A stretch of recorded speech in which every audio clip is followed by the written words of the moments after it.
Hello, everyone. Welcome to Mondays with Vish. I'm Grant Cohn. That's the famous Vish Kumaran. You've heard my rant on the Niners loss last night. Now you're here to hear Vish's measured day after assessment of things. But first, there's news. We're going to run through it real quick and then get to Vish's takes. As you may have heard, good news from the team's perspective, from Jimmy Garoppolo's perspective on Jimmy Garoppolo. Jimmy was almost in tears last night. Someone asked him, is it an Achilles injury? He said, we don't know. We got to wait for the MRI. The team says contusion, calf contusion. They're not ruling him out for this weekend against the Cardinals. They're going to wait and see how he feels on Wednesday. If it's improved, they think if it's improved by Wednesday, they're going to prepare as if he's a starter. If not, they're going to move forward with Trey Lance. What do you think real quick? Yeah, I thought he was going to be out for an extended period of time, like you He mentioned. said he might be out. He said hopefully it's just 2 weeks, I was like, oh wow, like he thinks he's really hurt. And then they say calf contusion, which basically means calf bruise. That's interesting to me. Yeah, honestly. Go ahead, keep going. Sorry. No, but honestly, we're going to talk more about Trey Lance already. I think later in this show, we're going to probably touch on who probably should start, who we believe should start. So I'm going to kind of save my thoughts for there because I got to watch actually the film of Trey Lance like 20 minutes ago before we got to start. So I have some opinions before. Real quick, I feel like this is Kyle putting the pressure on Jimmy. It's like, just want you guys to know it's not that serious. It's just a contusion. Now it's up to Jimmy whether he plays. He's in a lot of pain. Of course, it's really painful, but not that bad. I think it goes back to the conversation of last year of should he have played through the ankle? Should he have not played through the ankle? If you remember, it feels so long ago, but there was discourse about that, and there was some reporting before games a little bit back and forth about that. And I think it's interesting because I'm not going to touch on Jimmy Garoppolo's injury. Whether he plays or whether he doesn't play is up to him and the body and the pain tolerance. What I will say is the history of the NFL in regards to the quarterback position is that unless you have a serious injury, it's almost as if you always play. Like, that's how it feels. Like Derek Carr, pulled his quad last year. For any other player in any other position, that's a 3-week injury. You pull your quad, 4-week injury. He played the very next week. So I think that it'll be interesting to see how this plays out. We know what happened last year, but the history is with quarterbacks, they do usually play through like these more nagging and kind of muscle injuries and stuff. So we'll see. It just definitely feels like a little bit of pressure from Kyle, a little bit of a downplay from Kyle, which is interesting. And I guess we'll see how Jimmy Garoppolo responds. I mean, this is very serious. It could get, but whenever teams use the word contusion, they do it on the Warriors a lot too. It always feels like their way of saying it's not that big of a deal. He can cut it out. It's the same thing with laceration. Laceration is code for cut. Only hear those words when team PR staffs use them. Right. Anyway, I think it's surprising that they're so eager to keep Jimmy in there. So it'll be interesting, right? It'll be interesting because if you remember the ankle, Jimmy would always say, yeah, it's getting better. I'm getting through it. I'm dealing with it. And Kyle would be like, no, he's good. He's whatever. And all of that. And it came to the fact that in that Seattle game, Mark Schler had said Kyle said he's totally fine, but Jimmy said he's still feeling pain and discomfort. So we'll see. Yeah. If he does play against Arizona on a, 85% calf, curious to see how he does. That's a really good defense. They just did a really good job against Matthew Stafford. What's Jimmy supposed to do? Now, what's Trey Lance? Tough front. But yeah, it's a tough front. Okay, let's move on. Better news on Trent Williams, according to Kyle Shanahan. Good news on Jimmy Garoppolo. Could play this week. Even better news on Trent Williams. He's day-to-day with whatever, a shoulder, an elbow, something with his arm. And they think, if they can manage it and they can probably get him to the game. Same with like what they did with George Kittle this week. So good news there.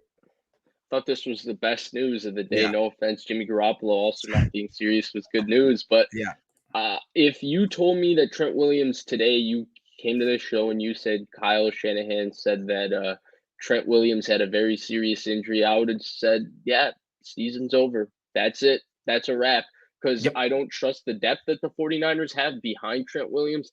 And frankly, I think that Trent Williams has been through 4 weeks the best football player on this team.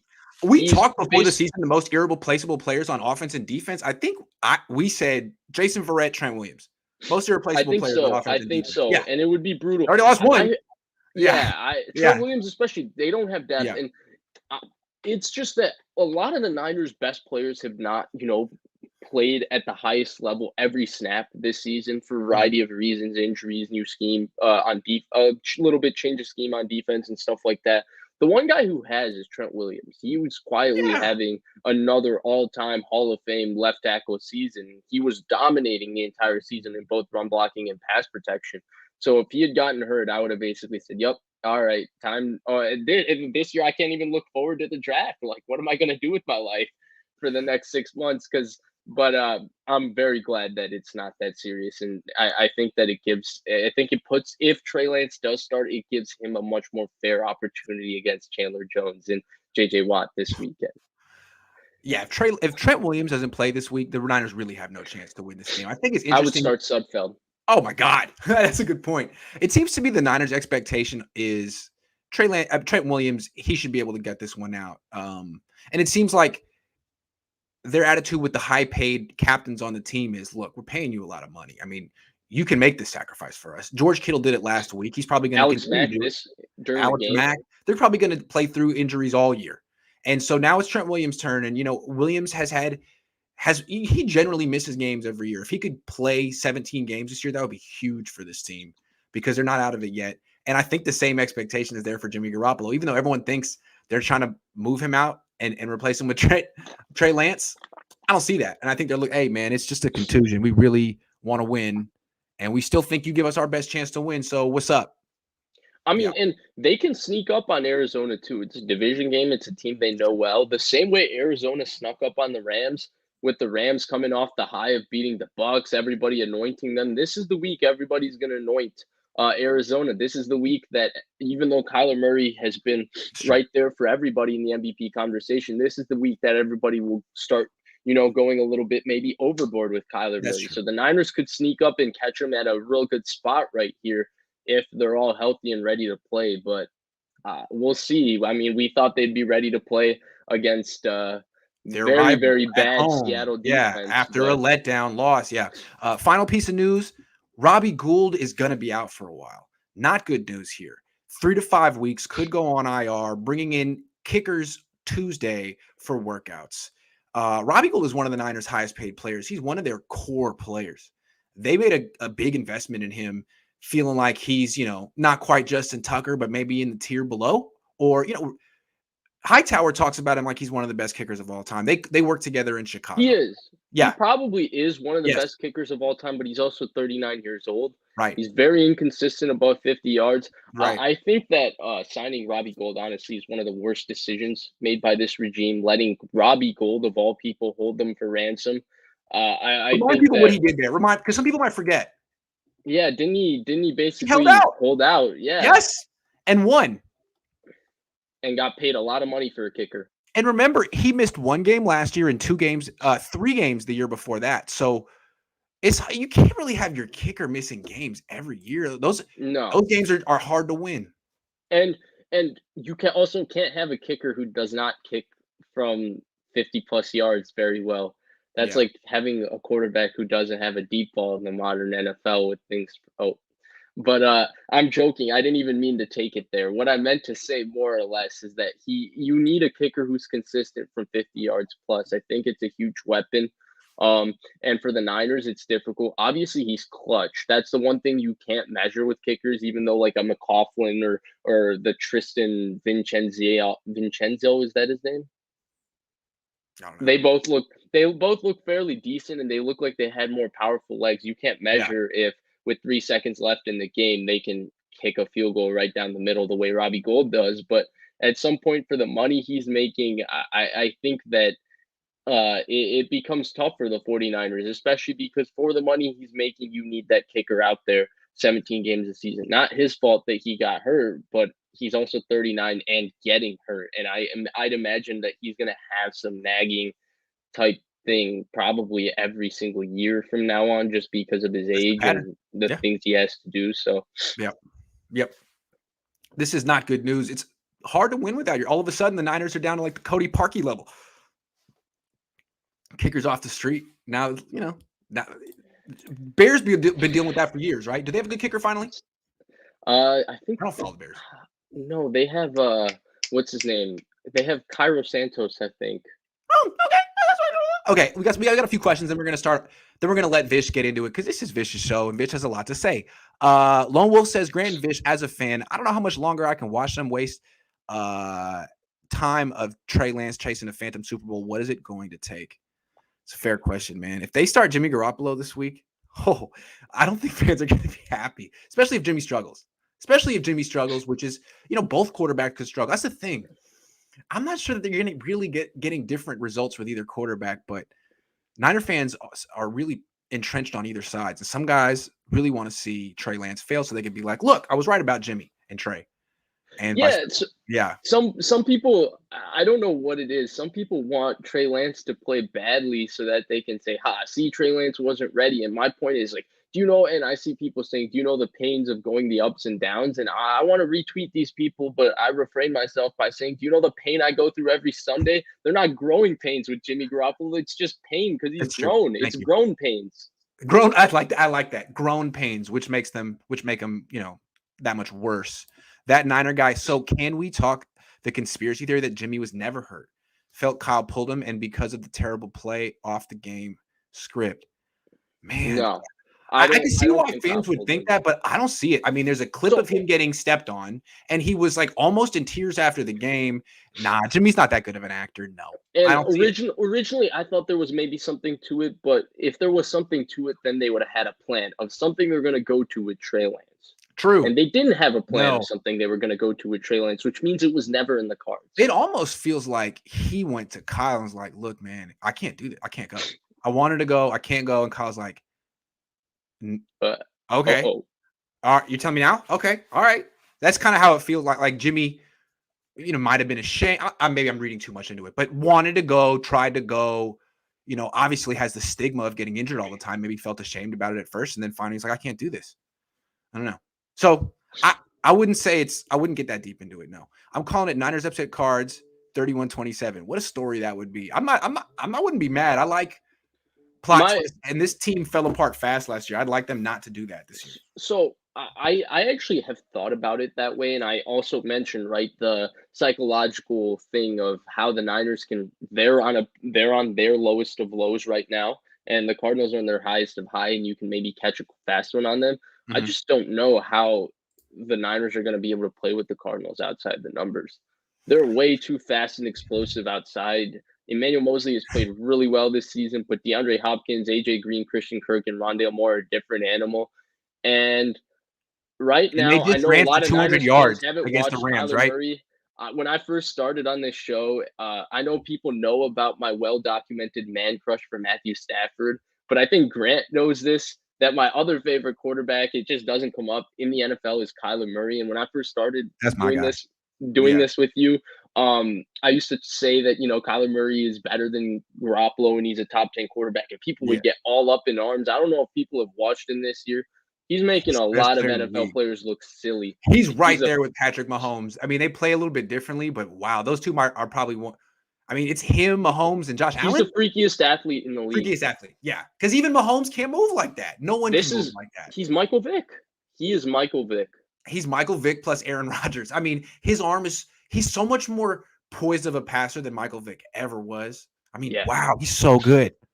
Sorry, we don't have to do too much on that. So that's the one kind of thing of, and he's such an even keel athlete that also, they have all those wide receivers, man, and he's got the arm to get it to him. Plus, they just ran for 200 yards. This is a hell of a team. Edmonds is good. Edmonds is very good. Anyway, Keneal says, you know what? I think this is strategic by the 49ers. Jimmy isn't going to play, but they want Arizona to spend time preparing for both quarterbacks. Possible. I think that gets overstated because I feel like every week teams are preparing for both quarterbacks because they don't know when Shanahan is going to pull the trigger on them. I think it's pretty freaking clear that Shanahan wants Jimmy to start this game. And the other thing is, I'll say, watching Vance Joseph, seeing what Vance Joseph has done, Vance Joseph has got a beat on the Shanahan McVay style offense. They were jumping everything for McVay. They were all over everything. They were on the Q's and Q's. And they have defended the Shanahan offense very well going back to Vance Joseph's first year here in 2019. In 2018, if you remember, Shanahan embarrassed him and Joe Woods with the Kittle 205 yards in the first half. But since 2019, they've had a little bit of ways, and now they have talent on that defense to really give them trouble. So, okay, real quick, I wanted to say about this game. Oh man, I lost it. Jimmy. Oh no, here's the way I look at it. Keneal, Vish. It seems to me that probably the best way to play this, if I were the coach, is to do what Kyle's doing. Oh, Jimmy might play. He might play. And, because you're game planning today and tomorrow. And then on Wednesday, you're like, actually, he didn't improve. We're going to give him one more week. Or you don't even have to say that Wednesday. You can say it whenever. But basically, it comes down to we're going to give him one more week. We're going to give Trey the start against who are they playing this week? Arizona. And then you can go into the bye week and say, okay, now Jimmy's healthy. Now we can reevaluate. We never benched Jimmy. We never gave Trey the starting job, but we gave him a start and we let Jimmy, heal up. And then we can go into the bye. We can make an educated decision at that point. Although I don't think you go back to Jimmy now, man. Come on. I don't think you go. But anyway, I'm going to let you talk about that. Given what I saw on film, I just think that Kyle Shanahan would want to go back to Jimmy, but I don't think it's the right decision, if that makes sense. I'll explain it a little bit more. I'll explain it a little bit more. Okay. Athletic Alchemy says it's a wrap for Kyle. Maybe he can land on his feet as McVay's wide receiver coach, and he can learn to mimic this big stick energy of a modern head coach. Wow. Mad fans. It's October 4th. We got mad fans. I'm all here for it, though. I like your passion. Nick says, do you think they need to run the plays Cap had because Trey can make the type of throws he couldn't? I'd like to see some play action for Trey at some point. If he starts in this game, I'd like to see a play action heavy game plan. They fell behind so quick in the second half. He was already in spread drop back mode. Fish, we both have a man crush on Kyle, but Grant is starting to get in my head with all this Kyle is overrated talk. How concerned are you with Kyle? That's the first topic of the show. We're getting to it right now. We're just going real quick through the topics, and we're going to get there at big time. What contract has Debo earned? MVP of the offense. Oh, he's on pace for a big one. Let him finish the season healthy, though. John says, I'm saying from a deep part of India I am from, don't keep your legs on two boats, and Shanahan did exactly that, Jimmy Trey, and this is why Trey is not ready. I'll give you a better analogy, John. The 49ers this season, they tried to have their cake and eat it too. They tried to say they're a win now Super Bowl team, but also build for the future. It doesn't work like that. It's way too early, Juan. Sorry. That's way too early. Lamar Jackson died. Lamar Jackson can't throw like Kyler Murray. I'm sorry. He can't. Not as good. Good player. He's really good, though. Really good. Really good, but not. I think Kyle is still haunted by RG3. This is a totally different player from RG3. Is it now easier to pull Jimmy early versus Arizona? Okay. I don't know when it's easy to pull him. I'm going to be honest with you. I thought Philly was disgusting, but then everybody was coming and telling me they threw screens because of Philly's front and Philly's defense is really good. And I kept saying, no, Philly's not good. They're not a good football team. And then Dallas wipes the floor with them. Yeah. And, Chiefs offense puts up 42 on them. Of course, Mahomes does that on everybody. I think we're going to find out this season that Philly defense isn't that good. We thought Green Bay's defense was terrible. They look like the 85 Bears against the 49ers offense at times. And we're talking about a historically bad defense the last 3 weeks. And they are back to Legion of Boom versus the 49ers. Like, come on, you can miss me with that. Okay, here's the official start of the show. We answered some questions. We did the news. Here's what we're here for. We all know that Vish balances me out in a lot of ways. I've been very hard on Kyle Shanahan for years. Vish always comes on the show as like, let's look at it from Kyle's perspective. I respect Kyle's perspective. I see it from Kyle's perspective. Kyle's really good and he's really smart. I'm curious to hear what you think of him now. I'm not trying to gloat. I'm just trying to gauge from someone who sees it differently than me. I'm wearing red, you're wearing blue. We are yin and yang here. Where are you at with Kyle right now? Where does a Kyle fan stand with Shanahan? So I still am high on Kyle Shanahan. It's not necessarily even about the results with my favorite team or whatever. I just look at what he has the potential to do as a head coach, and I say if somebody else hires that and if he irons out couple of things and he gets more matured, or if he does that with the 49ers, I still think he can be a great head coach. I think he's got everything. I think he sees the big picture.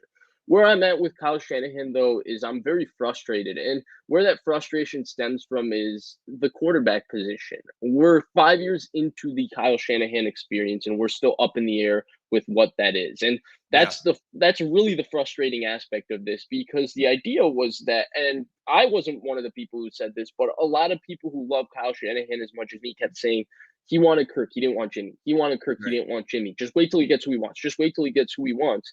And here we go. We had one offseason, an opportunity to move off of Jimmy. Apparently, Brady was only marginally better than him. I didn't think Tom Brady was that good in 2019. I still think Tom Brady is getting vastly overrated today when people are saying he's a top 5 quarterback. I still thought he was much better than Jimmy Garoppolo in 2019. You know this for a fact, Grant, because that summer was when we met, and I was stunned that they didn't make that move, because I thought he's more mobile within the pocket, which is shocking because Brady's immobile, but he's better in tight spaces than Jimmy. He has a stronger arm. He obviously processes information better. So I don't know how you could come to the conclusion that he's marginally better when at 44, he's still the more physically gifted player. So that's one. Two, then we go to this offseason and we think Stafford. We think Watson. We think all of these different possibilities. No. Other teams get those guys. Watson went through something that was unforeseen. Then they trade up. They trade up for a quarterback. You think finally, hey, trade up for Trey Lance. And yet this team is still, $35 million in the books this year for the quarterback position with Jimmy Garoppolo. And it's not. Hold on, let's slow down real quick. Let's slow down. Let's slow down real quick, because this timeline kills me. I'm going to do it real quick. You just did it. I'm going to do it in 20 seconds. But again, the timeline was wait for Kirk Cousins. That was the first plan at quarterback. Right. Then they abandoned waiting for Kirk Cousins. On Mahomes. Right. Okay. So they passed on Mahomes because they were waiting for Cousins. As they were waiting for Cousins, they were like, screw waiting for Cousins. We're on Jimmy. But then Jimmy was never their guy because he wanted Cousins. And while they were dissatisfied with Jimmy, they passed on Tom Brady, didn't make a serious run at Matthew Stafford, didn't traded up to number 3 without knowing who they wanted. A month before the draft. A month before the draft. Okay, keep going. Kyle Shanahan says he wants a starting quarterback. Yeah. It's just a mixed messages. Okay. And then they trade up for Trey Lance. And then out of nowhere, they say, you know what? Actually, we love Jimmy. Oh, you got the wrong impression. Right. We actually really like Jimmy. Even that was totally fine, right? Then they say 2 quarterback system. He said it explicitly. I don't care what anybody says. He said, we're trying it. And Albert Breer wrote an article about it after week 1 saying that Jimmy Garoppolo said that was the one thing he was not a fan of. We brought in Drew Brees to talk to Jimmy Garoppolo about it in Costa Mesa. I was there. Jimmy was there. Drew Brees was there. They brought him in as a special guest speaker to be like, look, I'm a Hall of Famer and I dealt with it, so you can do it too, Jimmy. I mean, honestly. And then we were 3 weeks into the season and Trey Lance has played 5 snaps, 7 snaps, 7. Yeah. So it was something like that, and so that's where it was all very confusing. Was it 5 week 1, 0 week 2, 2 week 3? Yes. Yeah. Yes. Something like that, and that's where it is frustrating, right? Because you get to the point where it just feels like this indecision is never ending with him in the quarterback position. And that's what everybody has felt like. It's what defines him back. Imagine Kyle Shanahan. Yeah. Imagine Kyle Shanahan with a real quarterback. And the issue is that, and I'm one to blame for this, is we keep giving excuses for the quarterback position, saying this guy did this. That's why Kyle Shanahan had this quarterback and he made the best of this quarterback. Really, Kyle Shanahan is laying in the bed that he laid. Also, real quick, the end of this timeline is he wanted Mac Jones but didn't get him. I'm sorry, man. Are we still on that? Like he's going to be right down the line and the Niners overruled him and he should have had Mac Jones. Like Mac Jones looks really polished and stuff, but that was the plan the whole time, was to just blow it all up for Mac Jones and then back down at the very last minute and be like, well, I still didn't get my guy. I thought you had all the power in this organization. What's going on? Yeah, I don't know. I'm not 100% sure. No one I also that's believe, just the rumor. I do believe that there was something to that rumor. I don't really care what anyone says. I just believe when the most credible reporters in the NFL have something to say about it. I'm sorry. I don't think they missed on that one. So okay, hold on. So you said a lot of interesting stuff. Let me follow up. So you said you still trust him, but then you just laid out really how you're starting Well, I said to I was frustrated with him. That doesn't mean I based still on the don't believe quarterback in stuff. him. Yeah. So now that you've seen 5 years of him unable to even make a decision at the quarterback stuff, does it does it have you changed how you look at him in any way? In any way? I guess what I'm trying to say. A little bit here and there. I think that one thing I'm learning is that maybe he shouldn't be in charge of every single thing. Maybe Everything. he does Yeah. need a GM who's going to give him go quarterback and say, "This is your quarterback," and you coach him. Because real And quick, he'll you do know a good what? job of coaching and managing McVay and works with a maximizing that strong general quarterback. manager. McVay does it. Les Snead was there before him. He's good at his job. I'm sure they work together. He doesn't force players on McVay, but if McVay can lower his ego enough to let a strong general manager do his job, Shanahan should be able to do that too. Yeah, I mean, McVay was hired by a strong GM, That's so right. that's part of it. But McVay also got the quarterback that he wanted, right? And that's part of the frustration too, right? I talked about it a little bit this offseason when the Rams traded for Stafford. I said, Shanahan's been running this little leaky like rumor, like Niners aren't fully sure on Garoppolo, Niners are in on this guy, Niners are in on that guy, and yet every year Garoppolo's there. McVay, on the other hand, seems to be in paradise with Goff, who's worse than Garoppolo, in my opinion. Right. And then the moment he turns on Goff, Goff is out of here. Goff is out of here. They didn't play the, does he like Goff? Does he not like Goff? And then even this week, like the what's his name? Excuse me, the guy who wrote the Seth Wickersham in his book, the excerpt about the Niners coaches feel that it takes too much to get Jimmy Garoppolo ready to play on Sundays mentally. He goes, no, Jimmy and I are way closer than that and all of that. But it's not true. But I have a hard time believing that's just not true because Seth Wickersham, I mean, you look at the book he's written. Yeah.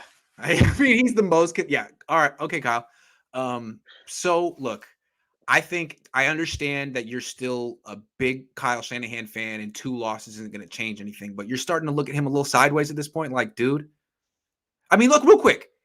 Let's broaden this. Yeah, his indecision at quarterback is probably going to define his term here if he can't work it out with Trey Lance. But what about his offense just in the short term? Like, what do you think of what he's doing as a coordinator right now? I mean, I went back through that game real fast. I told you I had the film.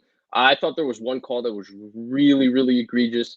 The 4th and 2 sweet speed to Debo was just a bad play call. It was to the short side of the field, if I remember correctly. Yeah, it was to the short side of the field against numbers. Like what? I mean, McGlinchey got absolutely whooped on that play, but not ideal. Also, the trick play throwback seemed like the offense was actually doing pretty well, and that kind of took things out of. That's unnecessary. What are you doing? It was unnecessary, but I mean, overall, I just think that look, he's not doing. I think the frustration is that a lot of people defend his record by saying he had to build his own roster. Sure. Year 5, this roster is built, and the 49ers are sitting at 2-2, and they've had. The reason it's injury prone is because he built it this way. They've had a bad offense. Yeah. Through 4 games of this season. There's no other way to put it. And that's where I question when people say, like, because Jimmy Garoppolo has, let's be honest, he has not played bad football by any means every snap he's played. If you go mark it down, you will say he's playing solid. No, not at all. But where I question when people push back on whether he's the change they should make or whatever is the 49ers offense is putrid. There's no other way to put it. People thought that this offense with Ayuk hasn't taken the next step. He has 6 catches through 4 games with George Kittle, who's basically on one leg. Ayuk looked like another one of these wide receivers who had a good rookie year and regressed.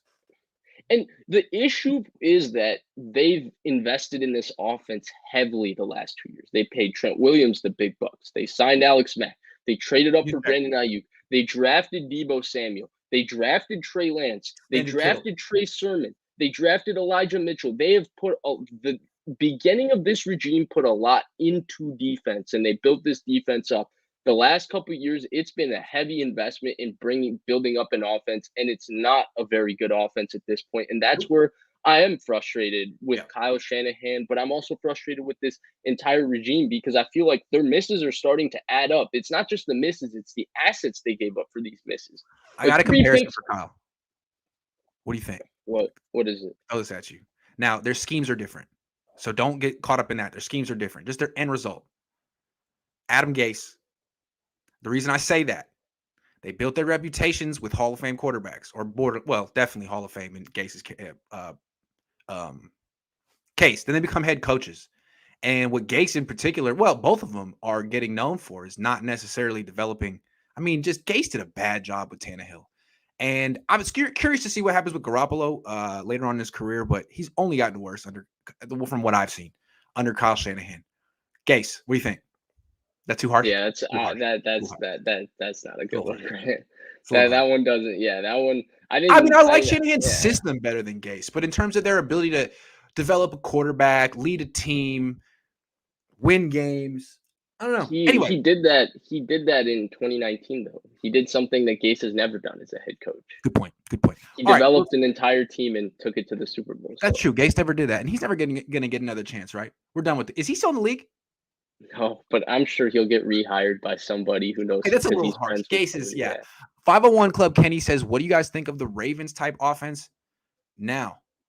I mean, I think the Ravens type offense still works because they have the one of one. I liked a lot of things I saw from Trey Lance as an athlete in yesterday's game. I liked a lot of things he showed as an athlete in college. He's not that guy.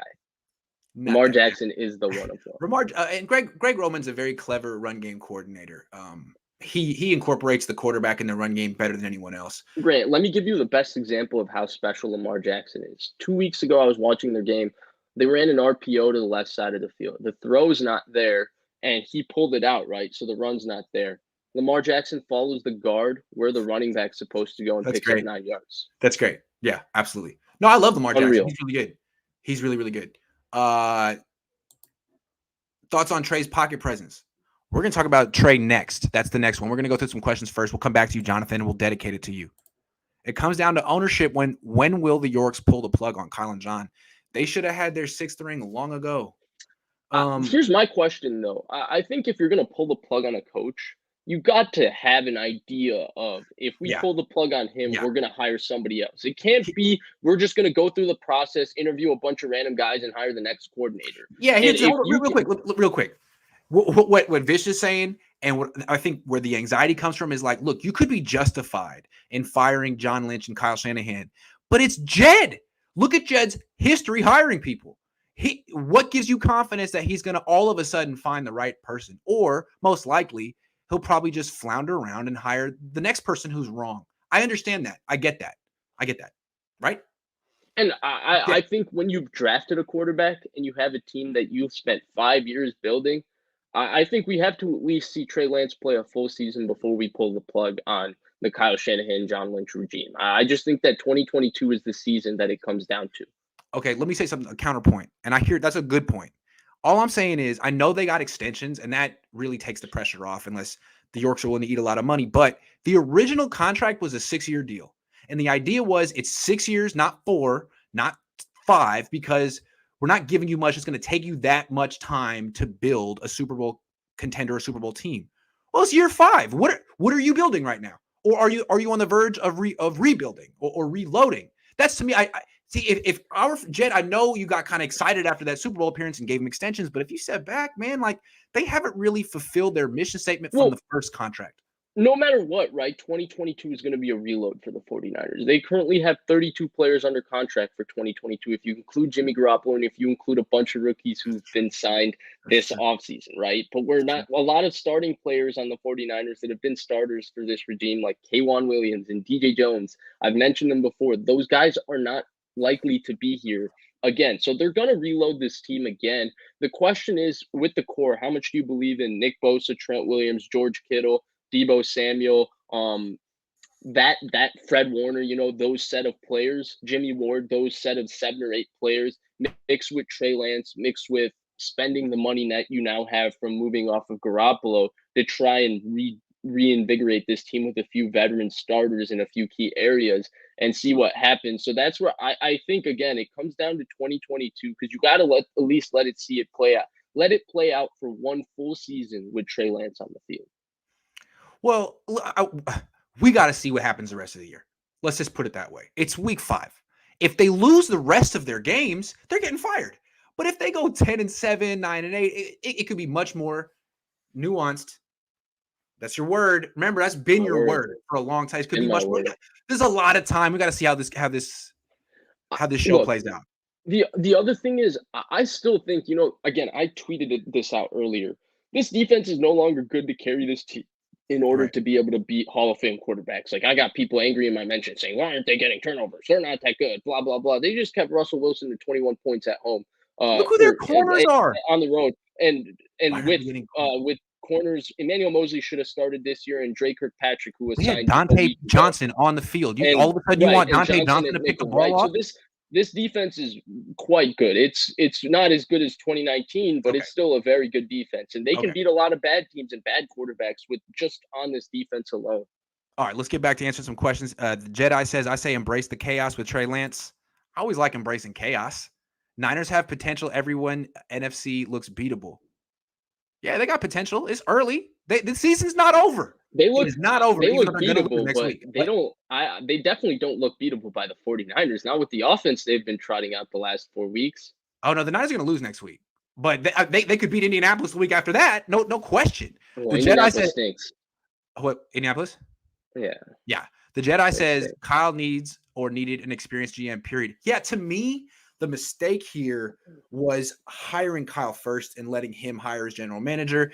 I think what they may do, one potential outcome is fire Lynch and hire a strong general manager, but that's an awkward fit too. It's like, how is that relationship going to work with him and Kyle? He's pretty much bringing in a Trent Baalke figure, and it's tough.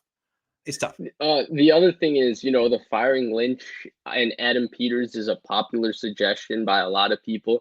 But if you remember, I think this is funny. You'll love this. So I'm mostly just saying this for you. But Lynch did say that one Ambry Thomas was a Adam Peters pick all the way.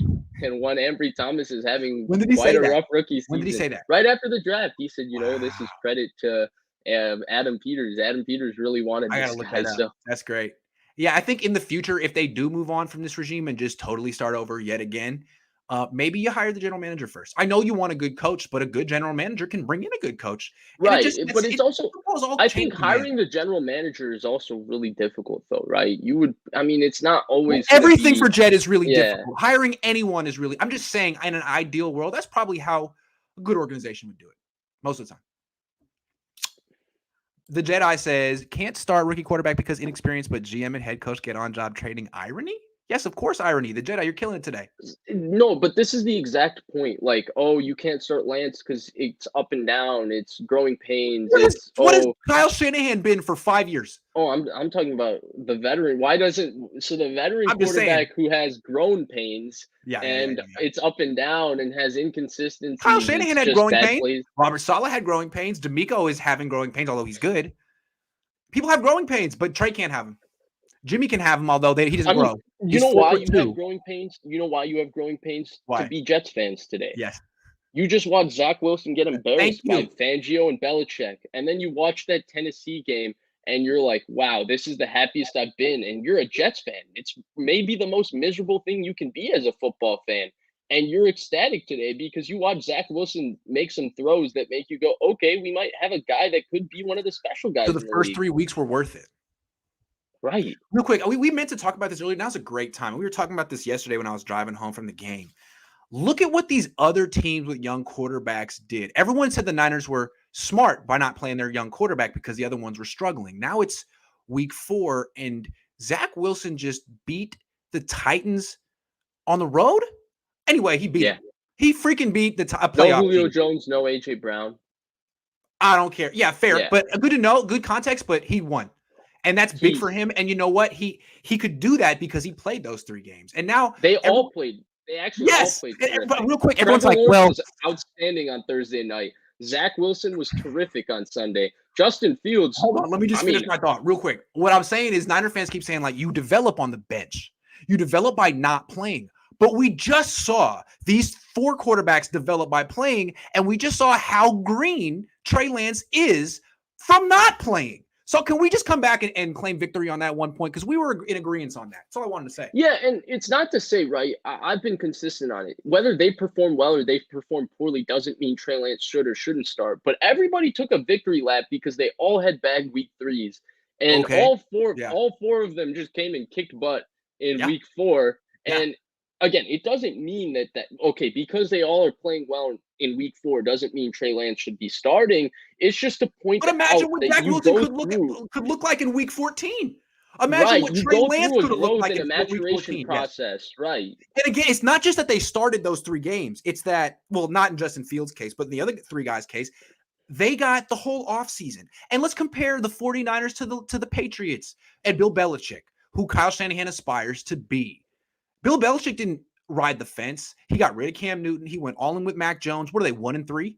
Yeah. But that 1-3 feels more promising than the Niners 2-2 because that 1-3 has direction, right?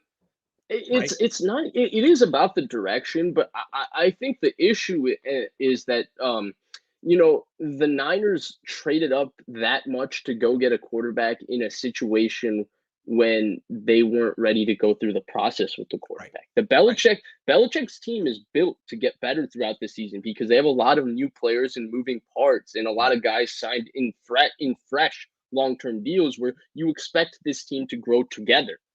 The Jets, you expect them to grow with Zach Wilson. It's all young. Everybody, they cleaned house. Joe Douglas has been building this anew for the last 2 years. You expect them to grow with Zach Wilson. Yeah, they're like the Jaguars, you expect them to grow with Trevor Lawrence. You expect the Bears are kind of in a similar spot, but a lot of their offense is young, and you expect Nagy to go. You expect Pace to go, and you expect them to eventually build something and grow with Justin Fields. The Niners in that spot, this is a grown team. This is a veteran team that's really on its last legs of this iteration of this team. It will be a new iteration of a team with similar core players by next year. So they're not in a position to grow with Trey Lance, which puts them in a real funky spot. And I think that's where trading up to go get that much. I know Kyle Shanahan compared it to trading for Jalen Ramsey or Jamal Adams. The issue is when those teams traded for Jamal Adams and Jalen Ramsey, they traded for all-pro players they knew what they were walk in and contribute day one. It's not like they were getting a guy that, like, well, we'll see if he's ready. No, he's one of multiple all-pro. Like, and you traded for a quarterback, and you're like, okay, well, we really liked his film and that one season he played in 2019 when he was 19, but we're gonna have to take a good look at him after. What? But it's not even. I don't even think it's as much that. It's just like the timeline. Like you see New England's timeline, right? Everything's gonna grow and get better together. Yeah. I just that's where I question with the Niners because like Lance could play and he could get better through the entirety of this year, but it just doesn't, it might not fit with the rest of the direction with the 49ers, which is where it's a little bit confusing. But hopefully, again, I told you 14,605,000. I think that's the number that Dr. Strange said in Avengers Infinity War. I think Kyle Shanahan has seen all those possibilities of this 49ers QB situation ending in a Super Bowl since in 2017. He saw all of those possibilities, and this is the only one. Us having to go through this much indecision, and I don't know what they're doing, and just weird, this bizarre decision making. This is the one that's going to end in a Niners Super Bowl. I'm going to just stay optimistic that way. T Breezy says, Grant, you was on fire about Banana Shanahan. Watch him turn back to Jimmy G and stunt the growth and development of Trey. Dude is a bad head coach. Yeah, to me, Kyle's that one would make me jump off. Oh my God. Kyle's whole attitude to me is like, he's like, look, I don't want to talk about Trey. He's the backup. We'll talk about Trey next year, but right now it's Jimmy's team. And I'm just like, I'm not going to get mad about it because I don't root for this team, but it's making me giggle. Like, Kyle, your fans are losing patience. You don't care? Do you not care at all? He may not. I mean, he's the kind of guy that goes to Safeway and is like, leave me alone. I don't want to hear your opinion about Mac Jones. I don't know. Amjay Rico says, everything that happened during the game proves Kyle watches this show. Dwelly gets a touchdown, Juice blocks for Sermon outside, and the creative play they tried to use, all points you made. I didn't say to let who threw it back? Jaquez Patrick. Yeah, I didn't say to do that. That was that I didn't like that one. That was too much. But thank you for the other stuff. And of course he watches the show, dude. The Dwelly touchdown, that was a rough throw. That wasn't good. That's why you got to throw to Dwelly, because he makes you look good. Cliff, who gets crapped on, has a higher win percentage than Kyle. I saw that tweet. I'm sure. Cliff's got some swag right now. The Cardinals are rolling. He's got those sunglasses on. He's walking through SoFi with a little bit of a the Cardinals are another team that did it right. Can we just compare? We just compared the Niners to a bunch of different teams. How about the Cardinals? Okay, so Cliff gets there and he has Josh Rosen, and he's like, okay, I could ride the fence. I could get Kyler Murray and have both quarterbacks and see how it goes. Maybe Kyler's not ready. Maybe I'll go with Rosen for a while. Nope, he got rid of Rosen. He went with Kyler. And by year 3, they're a Super Bowl contender. The Niners could do the same thing too. He didn't overthink it. He didn't overthink it either. He didn't overthink it that he's 5'10". He said, no, this guy runs 4.3 and has the strongest arm and has great accuracy to go with that strong arm and has unbelievable poise, confidence, and everything you want about it. He's going to be a good quarterback. And lo and behold, wow. Kyle says Trey is going to really open up this offense. He made a few rush throws, but if we can trade Jimmy G and defensive lineman for a DB, this team becomes dangerous. Kyle game plan will be better. I don't think anyone's trading for Jimmy G. He's hurt again. He's really expensive. But the first point, Trey really going to open up this offense. I went through the numbers. I didn't have time after the game, but with Jimmy Garoppolo on the field, they averaged 5.9 yards per play, which is good against the Seahawks. With Lance on the field, it was 6.8. So I do think he's going to open. I mean, with him on the field, they averaged 5.1 yards per carry. With Jimmy, it was 4.7. Both good. I do think it's going to open it up. And I think they can protect him better if they prep him for a week and they go through the process of actually getting to start him from week 1, like the script and everything. You can do a lot of things to make things easier for him that you can't do when you put him into a game and it's 21-7 before he blinks.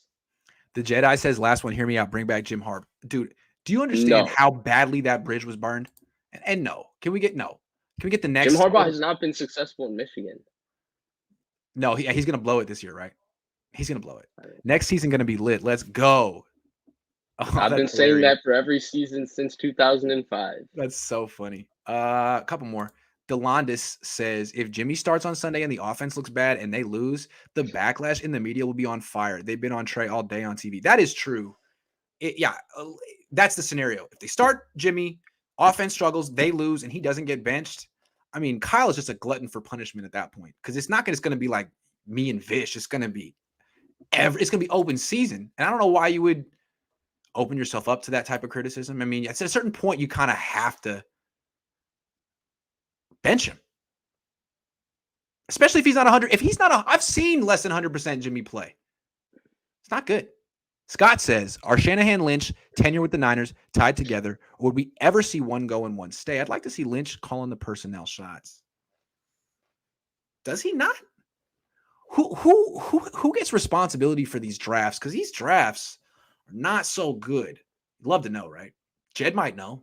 I don't know. I think the biggest difficulty with these drafts is that they've not been able to produce even guys that stay on this roster. Like they've produced a few superstars like a Bosa, a Debo, a Fred Warner, and George Kittle. But then the rest of the 2017 draft didn't stay on the roster. 2018 draft, second round pick, Dante Pettis is gone. Third round pick, Tarvarius Moore. That one really hasn't worked out. You would hope a third round pick at some point is competing for a starting job, and he didn't compete for a starting job at any point he was here. You go down. And Ayuk's not looking so great. Besides Greenlaw, really, I mean, 2020 we can't. 2020, 2021. I'll wait one more year, couple more years to pass judgment. But I think 19, 18, and 17, we have a real good idea of how those drafts turned out, and really, they've produced 4 players from those drafts, or 5 if you include Greenlaw. Yeah. But really, that 2020 draft is looking horrendous right now. Sirs 11 says, I mean, McKivit's already gone. Season over if the offense doesn't step up today. Today? Yeah, they should step up today. Shane says, yesterday. Not sure if this has been mentioned, but I swear Kyle sees Trey's ability to improvise as a problem, as he won't be able to take credit for the kids ad lib. It's interesting because if you go watch the film, so there's a play, I think it's 3rd and 7 or something. And his check down is right in front of his face. You got to hit the check down. The check down's wide open. It's probably a first down. He runs. I think he does get the first down running. But the check down is right in front of his face. He actually did a poor job finding his check down all game. And that's where, is that play really a net negative? He ended up getting 10 yards himself. Give the yards however you get them. I don't know how that would be viewed. Yeah. No, it's a good point. This is how I look at it. Quarterbacks like him, And improvising quarterbacks often work best with defensive coaches because defensive coaches aren't trying to take the credit anyway. But Cliff Kingsbury's different. But a lot of times offensive coaches want quarterbacks who execute because they're very, those plays are very near and dear to their heart. And they don't want to see a guy abandon them when you call the right play for the right coverage and damn it was going to work. And the funny thing is we've actually seen like guys who, their first year in the NFL, even though they come to the NFL with a bit more reps, a lot more reps actually than Trey Lance, like Deshaun Watson, Patrick Mahomes, Lamar Jackson, Kyler Murray, guys who their first year of starting, it's not, I'm not saying it's bad from the pocket. It's certainly pretty good from the pocket, like good enough for them to be able to function in the NFL. But there's certainly a lot of throws passed up. There's a lot of decisions where it's like, why didn't you just go here? It's right there. You just ran out of the pocket to do what? And then after they start 2 years, they clean up those parts of their game so quickly, and it starts to look real good. Where Kyler Murray against the Rams on the road is beating a backside safety who's lined up 3 yards from the play and slamming Max Williams up the seam with an absolute rocket over the middle of the field. And you go, wow, that's a special throw and a special decision with special anticipation. Zach says, I really believe Lynch is good and Shanny is the problem. We really don't know how much influence Shanny has on early picks. Late picks have been good. That's an interesting theory. So much mystery. I think the late picks being good is a product of Shanahan's coaching. It's hard. They just pick guys who are physically less gifted but fit the profile of guys who could succeed within this offense, and they just grow in this offense. I don't think it's a. I just don't. It's so much mystery, and I understand why people are trying to put the pieces together. It's impossible. It's really hard. Jed should freaking know, though. Jed, hold someone accountable. John says the tough love for Trey behind closed doors is fine. Yeah. But it appears Kyle loves to take passive-aggressive swipes at him in the media. It makes no sense. Yeah, man, dude. Some good, some bad. Dude, Harbaugh would never talk that way. I don't think McVay would talk that way. We've talked about it a lot. Like, what is the upside in doing it? And we have never pinpointed one. But I don't know what the upside is in being honest about your quarterback. Doesn't make sense. And he did it about Jimmy Garoppolo. The only quarterback he was, always positive on was CJ Beathard, which is funny, but it's great, really. Pino says you can make the argument he missed on Herbert while having an extra first from Buckner trade. Says he likes Allen now, but got McGlinchey at 9 while Allen went 7. Could have tagged Jimmy. He's too early or too late. I think the liking Allen one. He always, every player he compliments, he says, we loved him before the draft. Not Allen, right? That's what he meant. If Allen had been there, we would have taken him instead of Solomon Thomas. No, Kyle, man, he's got a million stories. No, it's because the guy who was the story basically was a guy who was vying to be the GM for the 49ers had some connection with Josh Allen some way. And his elevator pitch to the 49ers was, if you hire me, I will get Josh Allen to leave Wyoming after his junior season and we'll draft him at number 2 overall. That was his elevator pitch to the 49ers. Huh. He wasn't hired as the GM, was he? They should have hired that guy. They should, because that was the roster, right? A developmental quarterback prospect, put Josh Allen out there, it'll start ugly and it'll just get better and better and better as you go. Not when you have, 6 players who are the highest paid players in your position, and then you have a quarterback who has to go through some growing pains, and you have a quarterback who's going through grown pains. I love that term. Voice ad agency says Lance would have had 2 big long throws this past game. Kittle and Debo open on the flea flicker. Had to come back because Jimmy's arm is not strong enough. Oh, I see. It wasn't Lance started the whole game. I don't think Lance makes that throw, and it's because the Jacques Patrick throwback threw off the entire timing of the play and allowed Adams to get back into that play. Is that what you saw in the film? Yeah, I think if Jacques Patrick sticks it on Jimmy's chest and Jimmy throws it off a hitch, maybe Jimmy's ball hangs too much and Adams still gets back into the play. But Lance definitely Patrick didn't execute the throw properly. What a freaking shot! I expect him to make that throw. Knowing Patrick as well as I do, he's got to make that throw, Vish. Got to. No excuse. Where are the plays Kyle drew up at Fields Pro Day? Thank you. Yo. Yeah, that was a bad story from John Lynch, especially when you see some of the throws Justin Fields is making. Woo. I have a theory about why John Lynch told that story. Why? because Kyle Shanahan wanted Mac Jones. And that's John Lynch's very savvy way of putting pressure on Kyle Shanahan. In 2 years, if this doesn't work out, don't tell people that you wanted Mac Jones. You wanted Trey Lance. You were drawing up plays for Lance at Justin Fields Pro Day. I saw you do it. Don't change your story now, I think. But I'm always thinking along those lines. Jimmy will start. I am along those lines. Because I don't trust anything about that these organizations say or do. They're multi-billion-dollar organizations with very little oversight that essentially just create the narrative about themselves. And it's like, if I was a multi-billion-dollar organization and I had that kind of power, I would take some serious artistic creative licenses. And my job is to not let them do that. I'm just saying. Enough. It's fun. Fair enough. Eli says Jimmy will start and throw his pick six early and the Niners will fall behind, but this time Lance will be put in the second quarter for a comeback. Okay. I love the scenario, Eli. The one thing I'll say, so Jimmy's pick is kind of funny to me. So they're kind of in a split safety look, and Quandre Diggs is he has nobody to cover, so he's basically just lurking on the quarterback. And Jimmy starts off looking right, and he's always planning to come back to the middle of the field to Kittle. He's just trying to create space and manipulate Diggs. Jimmy, before he turns back left and starts to throw, because he has a super quick trigger, Diggs is already jumping on Kittle, which means what? What? Tendency? Diggs knew that ball was going to Kittle all the way. It was almost like, I dare you. See, I'm already moving to Kittle. You throw the ball right. Real quick. I know you're not. What you notice when you see on the all-22, there are no clear out routes a lot of the time. Like there's these safeties just kind of chilling. There's nothing to occupy. Even then though, the fact that he jumped that early, because it's not a bad throw actually. He sticks it right on Kittle. It's bullseye. But the fact that he jumps it that early and is able to make that pick makes me wonder, like, it makes me wonder a lot of things. But Carter Diggs is a very good player. Yeah, Diggs, man.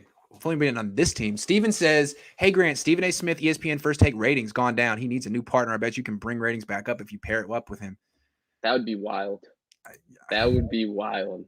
They'd have to pay me a lot of money, man. I don't want Grant, you mean to tell me? Oh, tiring.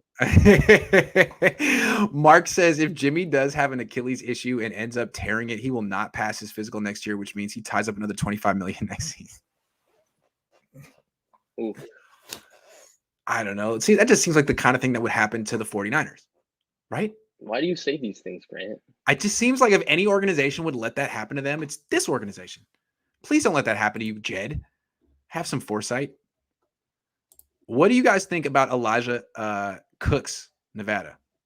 I haven't seen him. Is he the quarterback? I haven't seen him. I've heard Nevada has a good quarterback, though.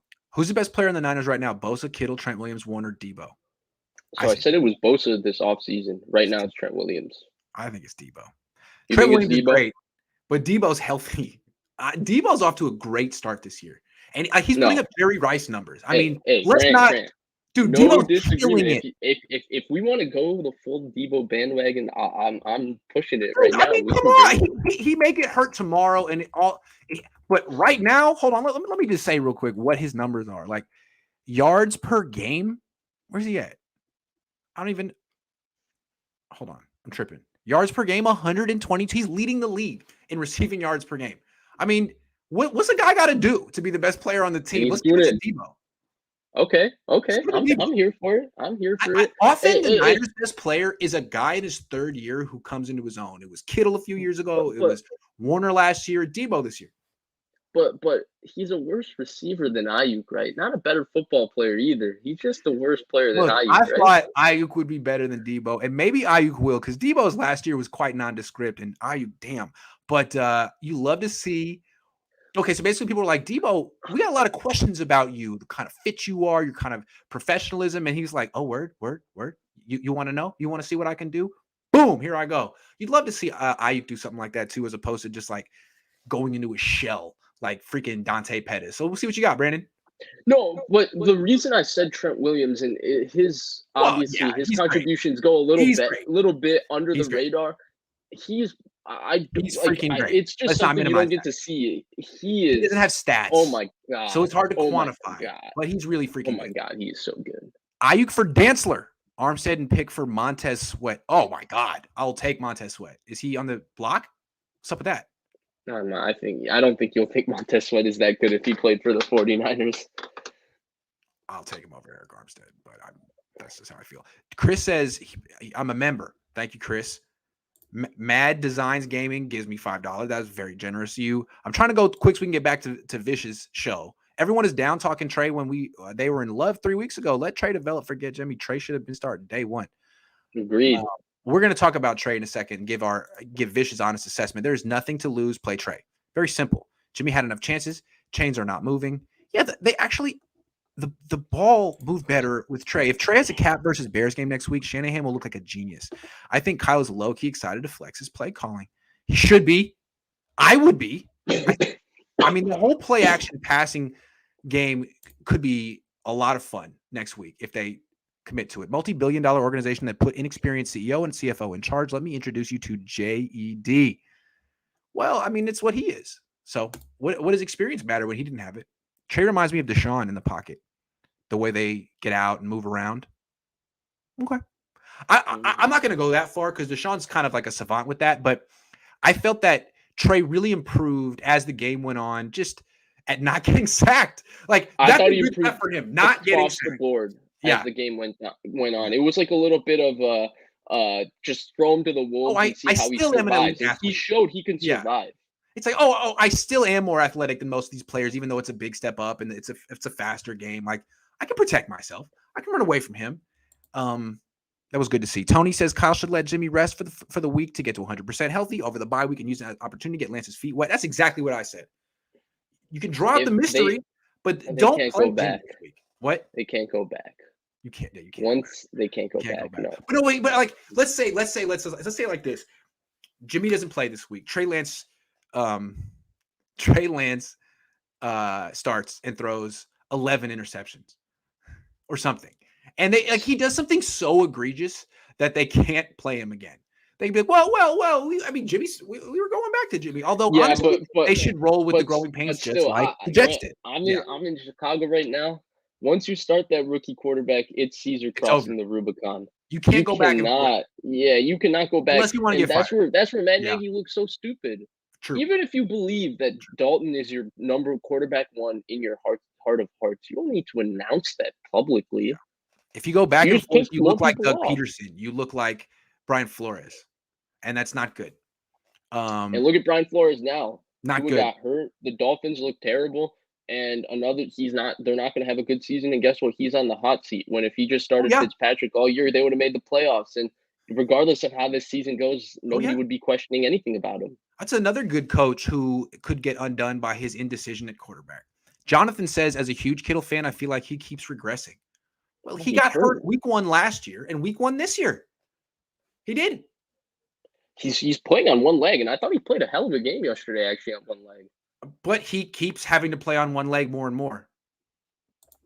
Had to say, Debo has a better feel for the rookie quarterback than the head coach. Think about that. Man, the Jedi and you have a little bit of a just. We got a little bit of a Jedi mind thing going on. Will Lance look better with the starter game plan? I would hope so. Oh, freaking think so. Yeah. Remember, this thing played out the same way with Kaepernick. Kaepernick came in around halftime against the Rams when Alex Smith got a concussion. He was okay, not great. Came back next week, much better. We actually talked about this same thing. I think we were talking about Justin Fields when we had this conversation, not about Trey Lance last week when we talked about the dichotomy between when Kaepernick, the way he played against the Rams, everyone was like, go back to Smith. And then when Smith was ruled out a couple hours before that game, everybody was like, oh, no. And then on 3rd and 4, he throws that 57-yard ball to Kyle Williams. And everyone goes like, oh, well, Kaepernick hasn't been prepared for this. They thought that Alex Smith was going to start, so they're just going to hand off all game when actually was like, no, play action, bomb, firing. Let's go. Yeah, and he had a great debut. So, Kyle, do that. Go back and watch that game and do that. The Goose says, let's play scenario. If Trey starts and upsets the Cards, who would be the biggest story, Kyle or Trey? I mean, both. They get. Kyle, that's the thing about Trey, Kyle. You get credit for him, even if there's 40 people internally in the organization that know the truth. That's between you and them. You get to take publicly, you take credit for Trey Lance. And even if you didn't want him in March, you coached him since then, you get credit. Period. I'm trying to get through these as much as, hold on. I'm just going to stop in a second, then we'll let you go. Trey moved very solid in the pocket and opened up the run. About time the Niners find an identity. 49ers season starts now. Yeah, it's hard to have an identity when you're kind of riding the fence there, but they might be still riding the fence. Ross the Boss needs to be promoted as the receiving tight end. Kittle is the blocking tight end with occasional screens. Oh, dang. Kittle. George, Grant, what is it with people that watch these streams and their dislike of George Kittle? Every week, know, it's a new George Kittle topic. I thought you were the people's tight end. I guess it's Ross the Boss. Will says, "Is it bad that I was tight end, George Kittle? Is it bad that I was low key hoping for a Jimmy G? Yeah, I mean, it's not something good. Yeah, that's not the nicest. Is it worse than I was upset that it wasn't? Yeah, that's all. Come on, Will. Come on. It's not a nice thing to think, say, really even write. Vicious Jimmy G's body language at presser, possibly telling about his situation moving forward. Shoulder slump, touching his face, is getting old. Yeah, that was. Well, he's always touching his face. No, the "it's getting old" comment was by far the most interesting thing that he said. And someone asked George Kittle, "What do you think of Jimmy saying it's getting old, the injuries?" And he was like, "Well, it's a violent game. Like it's part of the deal." He almost like if he's having an issue with that, I don't really know what I can tell him. That was when he said that, I was thinking, Andrew Luck. What do you mean it's getting old? Like you don't want to rehab anymore? You're going to quit? Did you think of it like that? I didn't. That's how I think. Excuse me. I didn't think of it like that. Old. Pain is getting old. To me, it just felt like a guy who is talking 35 minutes after thinking, I'm going to be out for a really long time. And it was just a moment where we got 100% nothing guarded. My initial reaction was in the moment. Reaction of frustration because, man, I thought this season was going to be my season. I thought things were going to go my way. And here we are week 4. And I think I'm screwed. Yeah. Kyle used to throw shade at Jimmy the way he's talking about Trey. Why the change? Maybe Kyle's just the kind of guy who's always dissatisfied with whatever quarterback he's supposed to like. No, I was actually thinking of that because like people used to throw him layup questions like, how do you think Jimmy played? It was good, it was bad, more or less. There was some good, some bad, like every game. It was by no means it was perfect. Or by no means was it perfect. And that's a Kyle Shanahan. He said that so many freaking times. One of these days I'm going to say, Kyle, by any means was it perfect today? Oh, by no means was it perfect. Okay, I was just checking. I just wanted to know if it by any means. But I think he has a nature of just being very guarded with his quarterback for some reason. I think that he's old school. Maybe that's what it is. He doesn't want to be overly effusive, but he can be overly effusive with praise on guys and be very sensitive to guys who are dealing with a tough time, like Mike McGlinchey last year, and a lot of different players that he's as good as anybody. Like he told Mark Schlereth that Deebo Samuel is one of the best football players he's ever been around. Sorry. Ouch. Hold on. So he says Kill is the best team mascot in the NFL, and then boom, that Niner guy says, I honestly hate how you turn Niner fans against Kittle. Yeah, what did I do? What did I do? I didn't do anything, dude. All we want is for George Kittle to play better, dude. Not even play better, but stay healthy and be the guy that you used to be. I mean, I come on here on Mondays. I'm sorry. And now we get questions about Kittle being anti-Lance, all of that. And then now we're getting questions. Ooh. Where did this come from? I'm sorry. It's his contract. It's what happened. It's why people were hard on Jimmy Ward for a while. Like, you need to be consistently really good and there every game. And you know what? Jimmy Ward has been for like 3 years. Let's give him credit. Everyone's like, you know what? We held Jimmy Ward to a high standard and he freaking meets it every week. So that's where you're at now, George. And if you don't, they're like, no one's going to be like, well, you're essentially a great player. Like, no, prove it every week. And you have the ability to do so. I know you're hurt, man. And it's not Jimmy, it's not your fault, but it's why fans get upset. Now it's time. It is time for Vish to tell us what he thinks of what he saw from Trey Lance during the game in the All-22 and your feelings on this Lance experiment moving forward. Let's start from what you saw. So Kyle Shanahan was right when he said by no means was it perfect. It started off ugly. No, I was in the press box, man. There were open guys all over the field, and he was like, it started off a little bit ugly where he was feeling – there was a play where he felt phantom pressure in the pocket where he just steps up and's got to rip the ball, and he did this feint when Carlos Dunlap got pancaked by Trent Williams and then ran outside of the pocket and didn't know where he was going. The throw to Kittle was ugly. There's no other way to say it. NFL quarterbacks aren't supposed to miss throws like that. That was a really bad miss. But he looked like he threw that ball with his foot. I don't know what he did, but like that was not a good throw. I don't know how he did that. But then it started to get better. He got more comfortable. Again, I think down the field and him missing receivers in the progression actually has been a little bit overblown. Like maybe he didn't get to a backside check down, or maybe he ran out of the pocket maybe a minute too early, but he did show a good feel for getting up in the pocket because they were getting pressure on him. There's no doubt about that. He did. I mean, the 4th and 1 play to Debo was a fantastic play. His first read to the flat is taken away. He stops, makes Dunlap miss. I mean, he showed that for a big guy, he's really agile and throws a nice ball to Debo. Maybe a little bit high, but why nitpick? The ball he threw to Kittle in the red zone, to me, that's as good a throw as we've seen from a 49ers quarterback in a very long time. That's a big boy NFL throw, and we don't get to see a lot of big boy NFL throws from 49ers quarterbacks. That was big time, and unfortunately Jamal Adams made a great play and it went through Kittle's hands, but that was a great throw. So he made plays, and then the 4th and 10 run was fantastic. He had another knucklehead play, where he's going to run for the first down and he's diving head first with nobody around him, 2 yards short of the sticks, putting them in 4th and 2. That was weird. It was a bizarre experience nonetheless. It was raw as we expected. There were obviously moments where he didn't play the position as perfectly as even other guys in this draft class, like say a Mac Jones. Yeah, that's an understatement. We can say what it is, dude. It was, dude, he's like the least polished quarterback in the league right now. That's what it is. But I still saw enough where you can say, like, I was encouraged. This is a positive step. And you know what I was most encouraged by? He started off so badly. Like, that Kittle miss was so disgusting.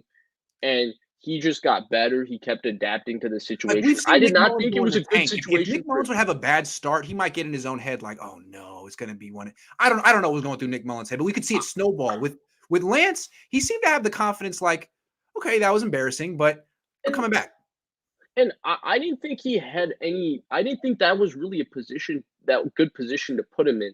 They put him in the second half. Obviously, they were trying to protect him first with running the ball. They had no plan. The first drive, right? They ran it 3 times. They had 4 times. I think Sherman got a first down, 2 first downs maybe, and then Lance got stopped on 3rd and 6 when I think it was Ryan Neal got a real good lick on him in the hole. It was him and Ryan Neal whacked him.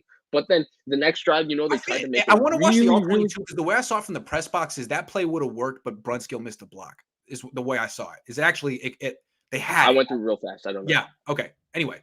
But he got whacked. And then the next drive they opened it up and they tried play action and giving him a gimme to George Kittle. Like, let's build his confidence. He grounds that. But you know what really was lucky for them? The fact that they were able to get that next time, man. Just freaking underhanded. They were able to getting that cover 3 beater. And I don't know who busted the coverage. I'm pretty sure the way the Seattle scheme works, Adams is supposed to cover the wheel.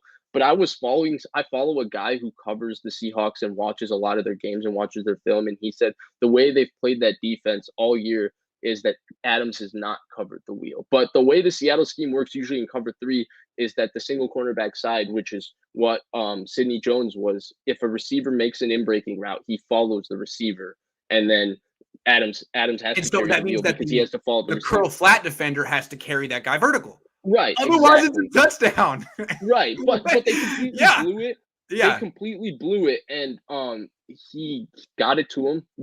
I was joking. Yeah. Somebody asked me, does Jimmy make that throw? And I was like, in October and September. But if there's 80 quarterbacks in the NFL, all 80 quarterbacks in the NFL can make that decision and throw. But since Trey Lance made it, I'm going to say nobody else can make it but Trey Lance. I'm joking. But more or less, that's kind of where I was with that entire situation. I remember I mentioned the Niners averaged 6.8 yards per play and 5.1 yards per carry with Trey Lance on the field as opposed to 5.9 yards per play and 4.7 yards per carry with Garoppolo. So he did have a positive impact. Also, no turnovers. Also, no game plan. Also, no prep. So there are things to like. So my takeaway was, right, I've been on record. I was not Trey Lance. I was not advocating for him to be the pick before the draft, like you and a few other people was. I was Justin Fields, then Mac Jones. I like Mac Jones more than Trey Lance. But the more I watch Trey Lance through the preseason and all that, and we saw a lot of this stuff in the preseason, I was still like very encouraged by a lot of the things I saw. I feel encouraged by the fact that he was able to adapt. He was able to get better during the game. And then just the simple fact that I don't think that putting him in a straight drop back situation when you're down 28-13 is going to get the best out of him. And unfortunately, game situation, let's remind people put him in that situation. Real quick what the game situation was. He came in, it's tied. They go 5 and out. They go down 7 after a couple of drives that go nowhere. Then the guy fumbles the kickoff and they're down 14 or whatever it was. He immediately hits Deebo Samuel in the touchdown. They're back down 8 because they missed the extra point. That was dumb. And then, so they're battling. They're right back in it. And then finally they go back down 15 and he brings it back and scores another touchdown. So he was battling. Right. That wasn't garbage time. With 5 minutes left, it was 28-13. And that's really when he was really able to play the bulk of their football. That was when they were able to sustain drives. I mean, you can call it garbage time, but it wasn't like Seattle was doing anything different on defense compared to what they have done the entire game. So I don't really consider it garbage time. I guess maybe Seattle isn't competing as hard, but it looked like those pass rushers were competing. And he looked okay. And I think my bottom line is he looked so good as an athlete in terms of his agility and speed moving. Like his movement to me looked so like good enough. And his running did definitely look the part where I just think that if you can have an offense where it's 0-0 and you game plan the entire week to run him 12 times, 12 to 13 times, scheme him up, throws off play action. He's not going to make every one of those throws.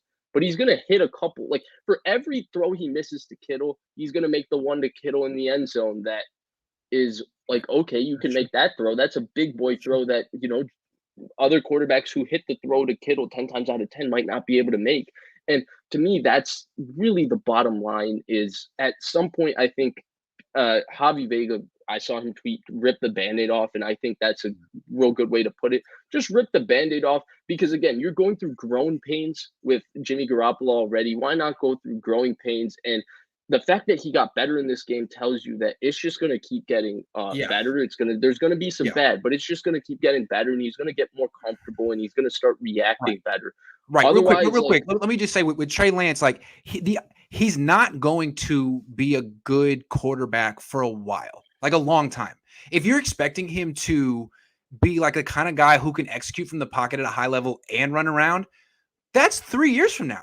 After a lot of coaching and experience and trial and error. Like that's Kyler Murray now in year 3. If you watch Kyler Murray all 22 the first 2 years, he missed open reads all the time. And the reason that he was still effective and a good winning player is that even if you're not a quarterback, you're a playmaker. You're still the most athletic player in the field. You can run and throw. And once you break the pocket, you put stress on defenses. When you scramble, you put stress on defenses. And he can do that right now. If you're paying the guy $30 million, you got to be a quarterback too. But you're not paying him that much money. You can be a playmaker and learn on the job. And there's two things I wanted to mention, right? One thing first is the guys that people compared him to, guys who needed time to make that refinement, like Lamar Jackson, look at his rookie year. Deshaun Watson, even though he had a terrific rookie year, there was still his evolution actually last year in 2020 compared to the first 3 years. It was shocking how unbelievable Deshaun Watson was from the pocket. You look at Patrick Mahomes, how good he is from the pocket now in terms of from his mind.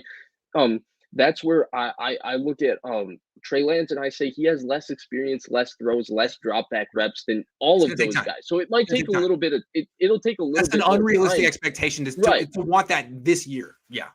But there's nothing wrong with it. And then the other thing I wanted to look at how Jalen Hurts plays football right now. The Niners saw that he's not playing quarterback. He's being a playmaker, and he's a hell of a playmaker. You can win with that. It's just you don't pay a lot of money for that. And if you want to give Lance a second contract, then he's going to have to show growth. But that's a 2024 issue. That's the other name I wanted to bring up because obviously Jalen Hurts is one of those guys who I think you can win with. I think there's a lot of good things about Jalen Hurts, but I think from a quarterback standpoint, there's a lot of things that are really, really raw and missing in his game. But you and I were talking after the Philadelphia game, and it was off air, and it was definitely something I didn't want to say after the Niners won. But the shocking thing to me was Jimmy Garoppolo, who I think is just a better quarterback than Jalen Hurts. Like, I think he's a better quarterback than Jalen Hurts. I thought Jalen Hurts, just because of his athleticism, put more pressure on the Philadelphia defense or on the Niners defense than Garoppolo did on the Philly defense all day. Yes. And to me, that's where I look at Trey Lance, who I think is Jimmy's more a better gifted quarterback than Trey Lance, but the offense moves better with Trey Lance on the field. It's the same irony. I think he's more gifted than Hurts across the board in every area. And I also think he's more refined than Hurts was when he came out of college in specific areas. And he has an offense that expects more refinement that he's already capable of doing from play action. And I look at that and I still think that his movement mixed with his arm talent, mixed with the fact that you can call a boot and Dunlap can be sitting on the boot and he can make you miss on 4th and 1 and throw a ball to Debo. And I look at that and I say, I still think that puts a defense in more conflict than Jimmy Garoppolo executing 75 to 80% of the time does. Agree. So yeah, I mean, I think this an encouraging debut. He's got a long way to go, but we always knew that it's gonna take him time to be this kind of like, if he's ever gonna be Patrick Mahomes, that would take years.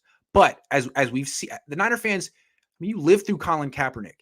He was raw in a lot of ways too. But these playmaker quarterbacks can win a lot of games if they got the right team around them, the right coaching around them, and they're not super expensive. And so far, he's not super expensive. He's got a nice team around him when healthy. It's just Kyle's got to kind of get on board and accept it.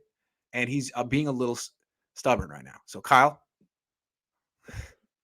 embrace it. And another thing I wanted to say is one thing that improved throughout the game too is early when he was running around in the pocket, he was running himself into trouble within the pocket. He wasn't managing it well at all. Later in that game, as it got more and more along, he started making small adjustments to, I'm going to escape out of here and run here. I'm going to escape out of here and run here. And he, instead of running himself into sacks, which was something he did in the preseason and something he did in his first 4 drives, I would say the entire third quarter of this game, it got way better. And the other thing is the open receivers down the field is a little bit overblown. He did miss guys, but I think he missed more guys in the check down in terms of getting to the check down in his progression than he did miss, Brandon Ayuk for a 20-yard in cut and stuff. There wasn't really as much stuff as I thought people were saying. Also, there's different degrees of passing up throws. Like, let's say it this way. If there's a play action shot and it's blocked up well and the guy's open and he doesn't throw it, I got a big problem with that. Like, I'm going to bench you for that if you do that. But if you're in the drop back game and the design is to throw like maybe a 10-yard out, and you pass it up because the defensive end rushes too far upfield and you break out of the pocket and you throw down that's okay to me. You can pass up that quick throw from the pocket because anytime they let you out of the pocket, you have the opportunity for a big play. It's almost like when Aaron Rodgers gets someone to jump off sides. If they're going to give that to you, take that. So I started to feel him doing that, which is always going to come with experience. When do I take what the defense is giving me? And to me, if you're in the shotgun, straight drop back, and they want to just give scramble lanes to you, take them because you don't have to run. You can just get out and you can throw, and all of a sudden big plays happen. And I think he was starting to get a feel for that. And one more thing, because I'm with you on that. A couple of the throws that there were receivers open down the field were tipped. And one of the tips, I know tip balls are typically on the quarterback, and I agree with that. One of the tips, he had Al Woods literally an inch away from where he's throwing the ball. Maybe Jimmy, because Jimmy does have a sidearm and he does have a quicker delivery. Maybe Jimmy gets that ball around Al Woods to the open receiver. I'm not so sure. I don't know, unless you have I thought he was going to break his hand on that one. He broke his finger that in preseason. Unless you have a Mahomes who or a Stafford or guys like that. I don't know who's making that throw. Yeah. Okay. All right. Let's answer some question. Michael says there's no going back to Jimmy win or lose. That's what we're saying here. I mean, it's just that they kind of made it. They didn't bench Jimmy. They said he's hurt, and he is. So they can always go back. I'm from Australia. It's the best show on YouTube. Well, thank you. Thank you for watching from all the way from Australia. Seth says, give Trey an actual game plan and see what happens. Yeah, we're with you on that. We are definitely with you.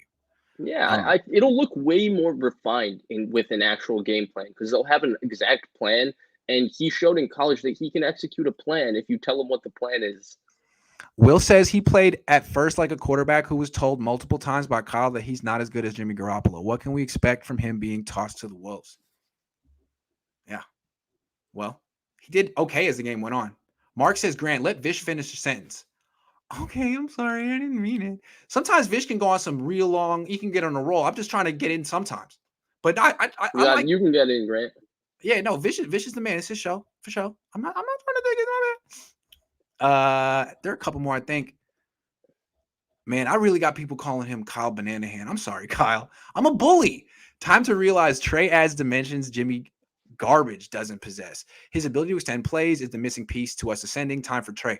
Yeah, I mean, that's the skill set I want from a quarterback in 2021. I am very impressed in Mac Jones's throwback skill set. He's doing a really good job. He's very polished. I almost felt like those quarterbacks don't exist anymore, but Nick Saban, Mac Jones, all of them did a really He's more good polished job. than Jimmy, honestly. Yeah, no, for sure. I still would prefer Trey Lance because I want that element, but damn, Mac Jones is good. I gotta give him credit. I gotta give him credit. The other thing I want to mention, honestly, like I just spent 15 minutes psychoanalyzing Trey Lance's second half debut. Honestly, the situation that he was thrown into, I can't reiterate this enough. I mentioned it in that 15 minutes. Is not really the situation that you can really judge anything from him. It was a real tough spot. We'll see what happens if he starts against Arizona. I promise I think it'll look a lot better personally. Yeah. Gammon says Jimmy G doesn't want to play football anymore. Kittle almost lost his leg and got it back out there. Wilson and Murray play hurt, built different. I don't know, but I definitely see why you say that, Gammon. I definitely do. So we'll see. I don't want to comment on that. Very politely came out, was like, it's not that serious. Let's see what he says on Wednesday. Every quarterback, in my opinion, plays hurt. I did mention that at the beginning, but I don't think you should or shouldn't play hurt. It's up to you. Yeah. This guy says, sorry if you addressed this already. Any news on Trent Williams? Day to day. Good news. Also, when do you see Banks play? Not anytime soon. I don't think. We were talking about this. Most times, rookies have the starts to their careers that Aaron Banks and Ambry Thomas have. They don't recover. Give me an example of someone who was just relentlessly inactive. Their second, third round picks, their first month, 2 months of the season, and then end up being AJ Jenkins. No, but then ended up being Ambry good. Thomas, honestly, Thomas being inactive. Yeah. I'm not saying I don't mean to like write off Ambry Thomas or anything. That's not what I'm saying. Ambry Thomas being inactive for Buster Screen or the plan was him to be inactive for a Buster Screen or a Drake Kirkpatrick, guys who were signed a week after the season, reminds me of AJ Jenkins not being active in a game when Michael Crabtree and Joe Hastings started. Right. And so again, if you're saying that Ambry Thomas is worse than Buster Screen and Drake Kirkpatrick, who were just chilling on the couch, no team wanted him, then you're saying that basically Ambry Thomas isn't an NFL player, and the only reason he's on our roster is because we drafted him, and if we cut him, he might not be in the league. And Aaron Banks too. That's what you're saying. So that's not good. Oh, also, Grant, can I tell you one thing? This is totally besides the point. Okay. It's kind of my big takeaway from this game and why I was so frustrated that the Niners lost. Why? Seattle is not a good football team. Yeah, we haven't really mentioned that. That defense, oh my God. It's terrible. It is terrible. God. Let me tell you something. Sidney Jones, despite all those people start the revolving door for the 49ers at corner, Sidney Jones would not be cornerback 1, 2, 3, or 4 on the 49ers. And he started for Seattle. Seattle's defense. Is he the guy who tore his Achilles coming out of Washington? Yes. And he plays like it, right? Yeah, he hasn't been the same since then. He was good in college. He was good in college. Yeah, he tore his Achilles. Seattle is terrible. Yeah, they're terrible. And the Niners defense shut down Chris Carson. They did a job on Metcalf and Lockett. Vish, honest opinion on John Lynch so far? It's hard to have one. What does he do? Honestly, I'm getting a little irritated with him too. I cannot take his I cannot take what he says anymore, honestly. I'm a little sick of his pressers because I just feel like they come and bite him in the butt later. He's really good at talking. He's funny. He's interesting. He's engaging. But I'm sick of stories like, oh, during Justin Fields' pro day, Kyle Shanahan was drawing up plays for Trey Lance, or oh, our three best players on the board were Myles Garrett, Solomon Thomas, and Reuben Foster. I'm sick of the false hope that he keeps giving me that always seems to end poorly for me. IC says fans are losing faith in Kyle. I know the Niners front office is only concerned with making money. They want to make money. We win freaking games. Yeah, I think Kyle Shanahan's I think Kyle Shanahan's job is cool as long as the fans don't lose their freaking mind. And that's why I feel like we got to see how this season goes. I've seen fans lose their mind. They don't handle long losing streaks very well. Ask Chip. So I mean, if they go 10-7, they should be cool. But let's see them go 10-7. Michael, because what they got to do to go 10-7? They got to go 8-5. Yeah. Michael says Grant heard from Hurd. No, who? I don't even know who that is. Never heard of him. Heard. That's funny. Never heard of him. Grant, look what you do. Kittle looks more like a rookie than Trey. That is from your comments. Stop it. Kittle owned quarterback is trying to end his season. Kittle looks more like a rookie than Trey. I said that? That doesn't sound like Not you. He's saying people are commenting that. Oh, okay, sorry. Casey Colt says no reason for Trey not to play at this point. All of the first-round picks took over for their teams. Kyle picked him. Trey only gets better if he plays. It was Ben Meyerson, who's really good. It did like the last 20 years quarterbacks who went top 3. Like all of them except Goff started by week 4. So it was this was it. You can have 3 weeks to mess around if you want, Kyle, but you pretty much got it, and it's time. So it's time. Yeah. I mean, I just question, everyone says what happens if a QB gets in too early or like it can ruin their career and stuff. I am seeing Trevor Lawrence and Zach Wilson just like Zach Wilson. He's by week 4, and they're Zach Wilson's ruined. They're in the worst possible situation. Really, you could throw a rookie. I've already written off Zach Wilson after what he did week 3. There's no more reason to watch what he did. What did he do this week? He stunk this week, right? Oh, he won. Oh, that changes my narrative. Everybody jumps on. Oh, he was playing the Titans defense. Blah blah blah. That's what. So he's on the Jets. Ridiculous. Justin Fields made this ridiculous throw on Sunday versus the Lions, and he's playing the Lions defense. Don't forget that. One, people were saying Jimmy Garoppolo was making big time throws. Those same people against this same Lions defense, and 2, and more importantly, I don't care who he's against when you're making a throw like that. Yeah, that's true. Chris says Kittle a blocking sourdough Sam. I have nothing against George Kittle, but I'm not going to stop people from doing what they got to do. George, they're all they just want better from you, man. It's just a form of quality control, and I approve. Kyle says Kyle's a glorified offensive coordinator. He's not a leader. I gave up on him last year when we lost to Miami. Here's my thing with Kyle. Where's the offense? Kyle? Hey, Kyle. My next question. Hey, Kyle. Where's your offense? Did you lose it? Would you like help looking for it? Niners will win next week because Cardinals struggle against teams who can run the ball. But we can only run the ball efficiently when Lance chips in with 65, 75 yards on scrambles and design runs. That's interesting, Jack. I didn't know about that. Can the Niners run the ball against the Cardinals would be my next question. Yeah, you sure about that? Because they kind of play a 3-4 look too. And Irfan says, how impactful will Jeff Wilson Jr. be when he returns? When's that? No, I think he'll be.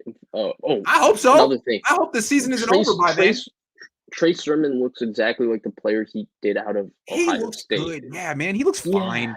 The issue was he's just not this normal one cut. He's not this normal one cut runner. But let me tell you something. He finds space and is better in tight spaces than Elijah Mitchell. I know the Niners think Elijah Mitchell is better, but I don't get that one. Trey Sermon's better than Elijah Mitchell. I'm sorry. I'm gonna watch the film of Trey Sermon and just make sure of that. But just from the broadcast, I'm sorry. God, listen to you.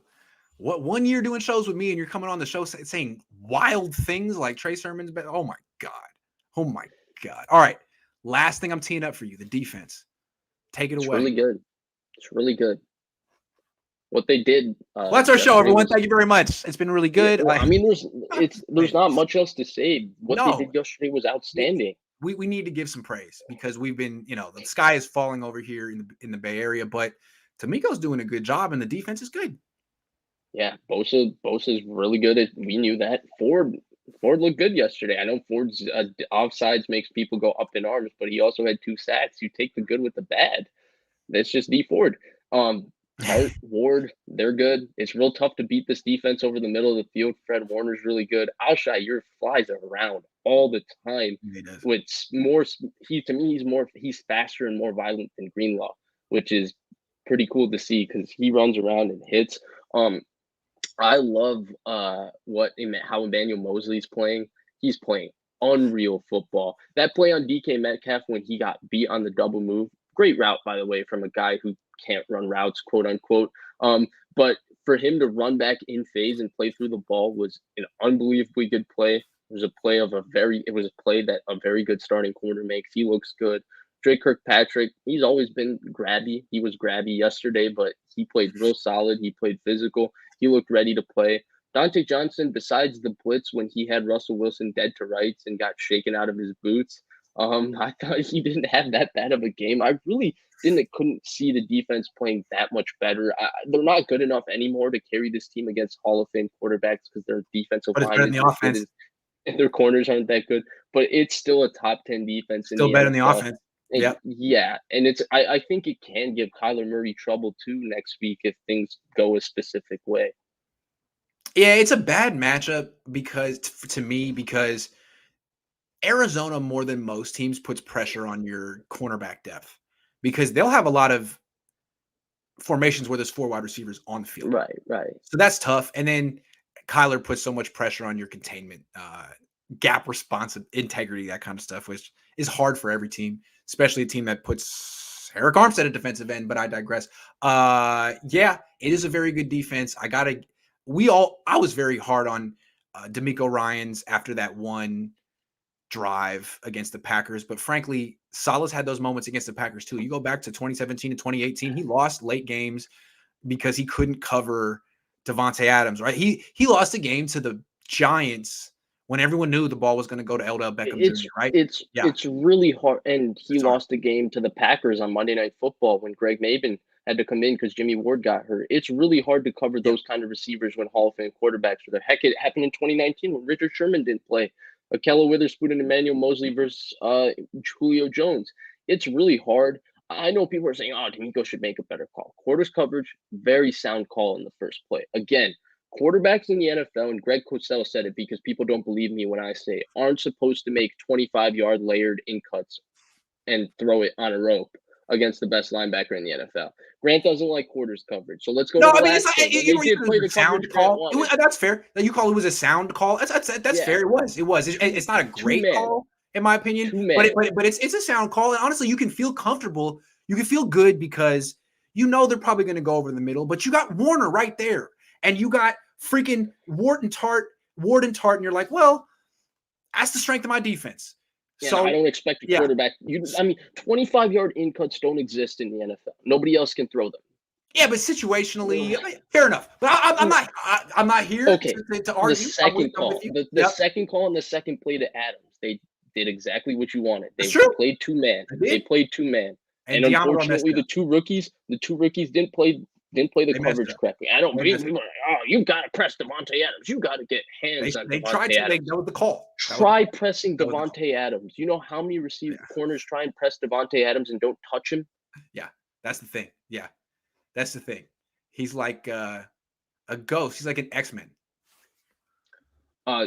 I got a couple more minutes here, Grant. I actually have to head out. So real quick. Run through these questions real quick. Yes. Raymond says, do you think the Niners promote John to president and hire a real GM next offseason? Kyle needs less responsibility. 1, I don't see why John would want to do that. And 2, I don't see why Kyle would be in on that. I think things get really difficult if you start trying to break up the marriage and bring in someone else. And also, do you trust Jed to get that right? I mean, Jed would mess that up. I like what you're thinking, though. What else? Who else can coach the Niners? And the D didn't look the same after the Sea Chickens' first TD. Who else can coach the Niners? I mean, how long do you expect the defense to shut out a Hall of Fame quarterback? You would expect the offense to do something against the worst defense in the NFL. Who else can coach the 49ers? I don't know. It's someone with a track record of developing quarterbacks. That would be I'm not throwing out any names yet. Again, I'd like to see the next 13 weeks of the season plus playoffs, but that's something I'm looking for. Not just a good system, someone who can develop a quarterback, because you need that here. You need that here. Can you explain why the Niners chose to keep on that and deal Buckner? We don't have enough time.